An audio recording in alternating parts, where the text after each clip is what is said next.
உணவுகளை வந்து நம்ம வேலை செய்கிற இடத்துல உணவுகளை பகிர்ந்துக்க கூடாது, நம்ம தொழில் செய்கிற இடத்துல. ஆனால் வீடுன்னு வரும்போது நம்ம கண்டிப்பாக உணவை பகிர்ந்து தான் உண்ணணும். அப்படி இருக்கும்போது உணவை பகிர்ந்து உண்ணும்போது என்ன ஆகும் அப்படின்னா, உடம்பு குளிர்ச்சி அடையும். இப்போது உணவை பகிர்ந்து உண்டால் தான் நம்ம கோபம்லாம் தணியும். நீங்கள் வீட்டில் இருக்கும்போது நீங்கள் உணவை பகிர்ந்து கொள்ளவில்லை, அல்ல நண்பர்களோடு இருக்கும்போது, உறவினர்களோடு இருக்கும்போது நீங்கள் உணவை பகிர்ந்து கொள்ளாமல் தனியாக சாப்பிட்டீங்கன்னா உங்களுக்கு வந்து கோபம் அதிகம் வரும். உங்களுக்கு நிதானம் இருக்காது, பொறுமை இருக்காது, அமைதி இருக்காது, மகிழ்ச்சி இருக்காது, பாதுகாப்பு இருக்காது. அப்போது உடம்பு சூடாயிரும்.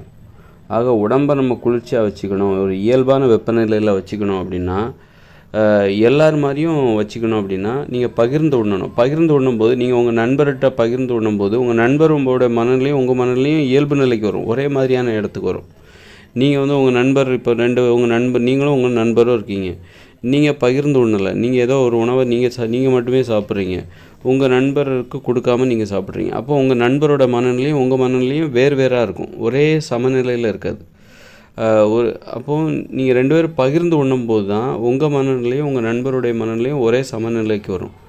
அப்போது வந்து ஒரு புரிதல் ஏற்படும், பேசுகிறதுக்கு ஈஸியாக இருக்கும், உரையாடல் என்பது சரியாக இருக்கும், உரையாடுவதற்கு அது வசதியாக இருக்கும். உரையாடுவது ஏன்னா நீங்கள் 2 பேரும் ஒன்றாயிட்றீங்க. உணவை வந்து உணவு உண்பதுங்கிறது என்னென்னா அவங்களுக்கான உணவு உண்ணுவாங்க, அப்படி தானே? நீங்கள் வந்து உங்கள் நண்பருக்கு கொடுக்கும்போது உங்கள் நண்பருடைய உடல் மீது நீங்கள் அக்கறைப்படுறீங்க. அப்படிங்கும்போது உங்கள் நண்பருடைய உடலை அவருடைய உடம்பை உங்கள் உடம்பு மாதிரி நீங்கள் பார்த்து அக்கறையோடு அந்த உணவு கொடுக்குறீங்க. அந்த மாதிரி அப்போது 2 பேரும் வந்து ஒரு சமமான ஒரு மனநிலைக்குள்ளே வருவீங்க. வெப்பநிலை வந்து ஒரே கொஞ்சம் குளிர்ச்சி அடையும், உடம்பில் வந்து கோபம்லாம் தணியும், கோபம் வராது, வன்முறை கோபம் வராது, புரிதல் அதிகரிக்கும். அவரை நீங்கள் புரிஞ்சுப்பீங்க, அவர் உங்களை புரிஞ்சுப்பார். ஒருத்தருக்கு ஒருத்தர் 2 பேருமே பகிர்ந்து கொண்டுக்கிட்டாங்கனாக்கா ஒரு பரஸ்பரம் ஒருத்தருக்கு வந்து புரிதல் அதிகரிக்கும், அன்பு பாசம் அதிகரிக்கும், விசுவாசம் அதிகரிக்கும். உண்மையிலே சொல்லப்போனால் உணவை பகிர்ந்து உண்பதால் ஏற்படுவது என்னன்னாக்கா விசுவாசம்தான். விசுவாசம், நன்றி உணர்ச்சி தான் அன்பு பாசத்தின் நன்றி உணர்ச்சியோட வெளிப்பாடு தான் அன்பு பாசம். ஒரு உணவை பகிர்ந்து கொள்வதால் மட்டுமே அந்த நன்றி உணர்ச்சி அடிப்படையாக ஏற்படும். நீங்கள் வேறு எந்த உதவி செய்கிறதுங்கிறது வேறு, உதவி செய்கிறத விட நீங்கள் உணவை பகிர்ந்து கொள்வதன் மூலம் ஏற்படுகிற நன்றி உணர்ச்சிகள். ஒருத்தருக்கு ஒரு உதவி செய்கிறோம், அவங்க நன்றின்னு சொல்லுவாங்க. அதனால் அதை விட ஒருத்தரை புரிஞ்சுக்கணுன்னாக்கா நீங்கள் வந்து உணவை பகிர்ந்து கொள்வது தான் உண்மையான உதவி. ஒரு அடிப்படையான உதவிங்கிறது என்னன்னாக்கா உணவை பகிர்ந்து கொள்வது தான்.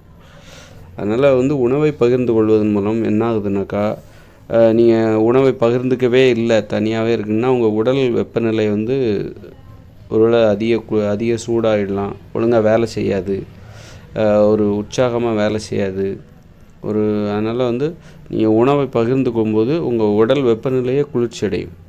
மற்றவர்களோடு அந்த உடல் வந்து ஒரு உறவாடுகிற நிலைக்கு சமநிலையில் அது இயங்கும். அதனால் வந்து பகிர்ந்து உண்பது என்பது அந்த அளவுக்கு ஒரு உணர்வுபூர்வமான ஒரு செயல். மூளையின் செயல்பாடு, உடம்பின் செயல்பாடு எல்லாவற்றையும் இது வந்து மேம்படுத்தக்கூடியது.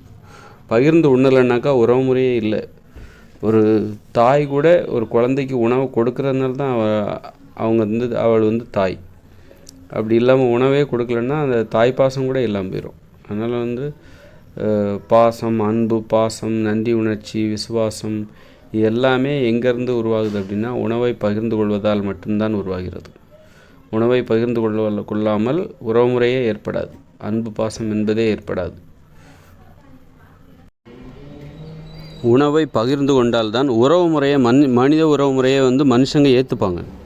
ஏன்னா உறவு முறைங்கிற மனித உறவு முறை வந்து செயற்கையானது. உதவி செய்கிறது, பேசுகிறது, பழகிறது, குடும்பமாக வாழ்வது, நட்பு இப்படின்னு பார்த்தா பிற உயிர்கள் அவங்களுடைய உறவு முறையை உறவு முறை எல்லா உயிரினங்களுக்கும். ஆனால் மனித உறவு முறை என்பது இன்னும் கொஞ்சம் மிகைப்படுத்தப்பட்டது, இன்னும் வந்து அது அதிகப்படுத்தப்பட்டது, தெளிவுபடுத்தப்பட்டது அப்படின்னு நம்ம சொல்லலாம். அப்போது அந்த மாதிரி மனித உறவுமுறை என்பது பிற உயிரினங்களோட வித்தியாசமானது, கொஞ்சம் செயற்கையானது அப்படின்னு. அப்போ அதை ஏற்றுக்கணும் அப்படின்னா அதுக்கு ஒரு கடமையை நம்ம செய்யணும். அதை வந்து இந்த மனுஷங்க ஏற்றுக்கணும், தானாக நடக்காது. அதுக்கு நம்ம வந்து ஒன்று செய்யணும். அதுதான் பகிர்ந்து உண்பது. பகிர்ந்து உண்கிற நடைமுறை தான் மனித உயிர்கள் வந்து மனித உறவுமையை ஏற்றுப்பாங்க. இல்லைன்னா மனித உறவு முறையை ஏற்றுக்கவே முடியாது. தினம் பகிர்ந்து உண்ணணும். இன்றைக்கி நம்ம புதிதாக காலையில் வெளுத்தெழுகிறோம், அதன் பிறகு இன்றைக்கி வந்து இப்போ மனித உறவு முறையை நாம் இன்றைக்கி ஏற்றுக்கணும், இன்றைக்கி நான் நண்பர்கள்ட்ட பழகணும், இப்போ அது மாதிரி உறவினர்கள்ட்ட குடும்பத்தினரோட பழகணும்னா இன்றைக்கி நம்ம உணவுகளை பகிர்ந்து கொள்ள வேண்டும். அது மாதிரி ஒவ்வொரு நாளும் உணவுகளை பகிர்ந்து கொண்டால்தான் உறவு முறை என்பது ஏற்படும், அந்த இணைப்பு ஏற்படும். இல்லைன்னா உறவு முறையை மனுஷங்க ஏற்றுக்க மாட்டாங்க. உணவை பகிர்ந்து கொள்ளவில்லை என்றால் பயம் அதிகரிக்கும், கோபம் அதிகரிக்கும், ஒரு அலர்ஜி, ஒவ்வாமை ஏற்படும். மனித உறவு முறையை ஏற்றுக்கொள்கிற அந்த மனப்பான்மை ஏற்படாது. மனித உறவு முறையை, மனித அருகாமையை ஏற்றுக்கொள்கிற மனப்பான்மை எப்போ வரும் அப்படின்னா, தினம் உணவுகளை பகிர்ந்து கொள்ள வேண்டும். தினம் குளிக்கிறோம்ல, தினம் பல் விளக்குறோம், அது மாதிரி தினம் உணவுகளை பகிர்ந்து கொண்டே வாழ வேண்டும். அப்போ தான் அந்த உறவு முறையை ஏற்றுக்கும். மனுஷங்கிட்ட பேசணுங்கிற எண்ணம் வரும், பேச்சு திறன் அதிகரிக்கும். நீங்கள் உணவுகளை பகிர்ந்து கொள்ளவே இல்லை, அதை தயங்குகிறீர்கள், பதுக்குகிறீர்கள், மற்றவர்கள் கொடுக்கணுங்கிற எண்ணம் வரல அப்படின்னா உங்கள்கிட்ட வந்து இந்த உறவு முறையை உறவு முறையை ஈர்க்கின்ற அந்த பண்பு உங்களுக்கு வரவே வராது. அதனால் வந்து உணவுகளை பகிர்ந்து கொள்வது என்பது அந்த அளவுக்கு மிக மேலான மனித வாழ்க்கையின் அடிப்படையே அதுதான். மனித உறவுகளை ஏற்றுக்கொள்வதற்கு, சகித்து கொள்வதற்கு, அந்த அண்ணன் தம்பி நண்பர்கள் அம்மா அப்பா இதெல்லாம் சகித்து கொள்கிற அந்த பண்பு தான் உறவு முறைக்கு. அதுக்கு என்ன அடிப்படைன்னா பகிர்ந்து கொள்வது, உணவை பகிர்ந்து கொள்வது, அதுக்கப்புறம் பொருட்களை பகிர்ந்து கொள்வது, அப்புறம் அறிவை பகிர்ந்து கொள்வது. உணவை பகிர்ந்து கொள்வது தான் ஆரம்பம். அங்கிருந்து தான் பிற பொருட்களை, அப்புறம் அறிவை பகிர்ந்து கொள்வது, தகவல்களை பகிர்ந்து கொள்வது, கருத்துக்களை பகிர்ந்து கொள்வது, உதவியை பகிர்ந்து கொள்வது, இன்பத்தை பகிர்ந்து கொள்வது, துன்பத்தை பகிர்ந்து கொள்வது எல்லாமே தொடங்குது. எங்கேருந்து ஆரம்பிக்குது? உணவை பகிர்ந்து கொள்வதிலிருந்து ஆரம்பிக்குது.